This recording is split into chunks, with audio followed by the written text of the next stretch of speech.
বন্ধুরা, আজকে আনপ্যাক করতে চলেছি আমাদের নতুন কিবোর্ড, যার নাম হচ্ছে lab care champ series LKG 105। দেখতে পাচ্ছ তোমরা, 8 জিবি কিবোর্ড রয়েছে এটা। আর এই কিবোর্ডটা আমি কেন নিলাম সেটাই তোমাদের দেখাবো। চলো ফার্স্ট এটাকে আনবক্স করা যাক। I don't ever slow up, no I don't take shit. I got no love for the fakeness. If you wanna play tough and wanna hate this, I'll always show up. I don't ever slow up, no I don't take shit. I got no love for the fakeness. If you wanna play tough and wanna hate this, I'll always show up and make a statement. I don't ever slow up. লাইটিংটা তো শুধু একবার দেখো, বিভিন্ন ধরনের lighting রয়েছে। আর যার জন্য আমি এটাকে কিনেছি তার আসল কারণ হচ্ছে এটাই দেখো, প্রত্যেকটা অ্যালফাবেটের জন্য কিন্তু আলাদা আলাদা লাইটিং রয়েছে। দেখতেই পাচ্ছ, আমি যদি অ্যালফাবেট প্রেস করি,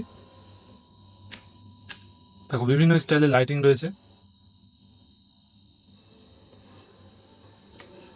দেখো, আর এর কিন্তু লাইটও তুমি চেঞ্জ করতে পারবে বিভিন্নভাবে। দেখো বিভিন্ন স্টাইলের লাইটিংও দেখা যাচ্ছে,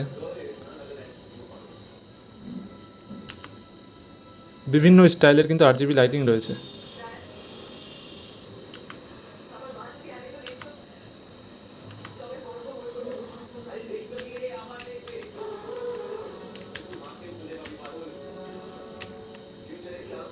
এছাড়াও তুমি যদি একটু সেট আপ করে নিতে পারো, তাহলে দেখতে পারবে প্রত্যেকটা কি যদি তুমি প্রেস করো, দেখবে প্রত্যেকটা কিতেই কিন্তু আলাদা আলাদা কালারের লাইটিং চলবে, যেটা আমার সব থেকে বেশি পছন্দ হয়েছে।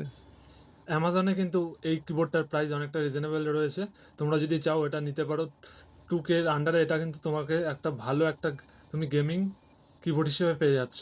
তুমি যদি আন্ডার 2K এর মধ্যে একটা ভালো গেমিং কিবোর্ড দেখতে চাও, তাহলে কিন্তু, তাও আবার হচ্ছে ফাংশনাল কিবোর্ড, তাহলে কিন্তু তোমাকে আমি রেকমেন্ড করবো এই কিবোর্ডটি।